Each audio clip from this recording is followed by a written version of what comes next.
HCF is 9, ratios, number ratio is 5:6. Find the multiplication of L C M and numbers ಅಂತ ಕೇಳಿದಾರೆ.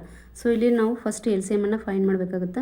L C M find ಮಾಡೋ formula ಏನು, H C F into product of given ratios. So 9 × 5 × 6 ಆಗುತ್ತೆ. So ಇಲ್ಲಿ ಇದರಲ್ಲಿ 30, 39 270 ಆಗುತ್ತೆ. So ಇಲ್ಲಿ L C M ಏನು ಬಂತು, 270 ಬಂತು. ಸೊ ಅವ್ರೇನು ಕೇಳಿದ್ರೆ multiplication or product of L C M and numbers. So ಇಲ್ಲಿ ಎಲ್ ಸಿ ಎಮ್ ಏನಾಯಿತು 270 ಆಯಿತು. ಸೊ ಎಚ್ ಸಿ ಎಫ್ ಏನಾಗುತ್ತೆ, ಪ್ರತಿಯೊಂದು ರೇಷಿಯೋಗೂ ಇಂಟು ಎಚ್ ಸಿ ಎಫ್ ಏನಿದೆ 9 ಇದೆ. ಸೊ ಇಲ್ಲಿ ನಂಬರ್ಸ್ಗಳು ಏನಾಗ್ತಾವೆ ಅಂದರೆ ಪ್ರತಿಯೊಂದು ರೇಷಿಯೋ ಇಂಟು 9 ಮಾಡಬೇಕಾಗುತ್ತೆ, ಅಂದರೆ ಎಚ್ ಸಿ ಎಫ್. ಸೊ 9 × 5 ಏನಾಯಿತು, 45 ಆಯಿತು. 9 × 6 ಏನಾಯಿತು, 54 ಆಯಿತು. ಆ ಎರಡು ನಂಬರ್ಗಳು ಯಾವುವು, 45 ಮತ್ತು 54.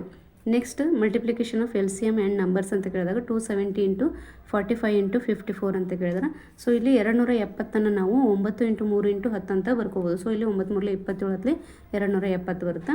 ನೆಕ್ಸ್ಟ್ 45 × 54 2 ಡಿಜಿಟ್ ಮಲ್ಟಿಪ್ಲಿಕೇಶನ್ ಟ್ರಿಕ್ಕನ್ನು ಯೂಸ್ ಮಾಡಿ ಇದನ್ನು ಫೈಂಡ್ ಮಾಡೋಣ.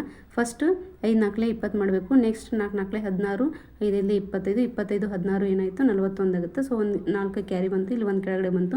ನೆಕ್ಸ್ಟ್ 5 4 20 2 ಕ್ಯಾರಿ ಆಗುತ್ತೆ. ಸೊ ಇದರ ಆನ್ಸರ್ ಏನು 2010 2430 ಬಂತು. 2430 ಬಂತು. ನೆಕ್ಸ್ಟ್ ಅದಕ್ಕಿಂಟು 10 ಮಾಡಿದಾಗ ಏನಾಗುತ್ತೆ 24300 ಆಗುತ್ತೆ. ನೆಕ್ಸ್ಟ್ 9 × 3 ಮಾಡಬೇಕು. ಸೊ ಫಸ್ಟು ಇಂಟು 9 ಮಾಡೋಣ. ಏನು ಬರುತ್ತೆ ಆನ್ಸರು 218700 ಬರುತ್ತೆ. ನೆಕ್ಸ್ಟ್ ಇಂಟು 3 ಮಾಡಬೇಕು. ಅವಾಗ ಏನು ಬರುತ್ತೆ ಆನ್ಸರ್ 656100 ಬರುತ್ತೆ. So product of L C M and numbers ಏನಾಯಿತು 656100.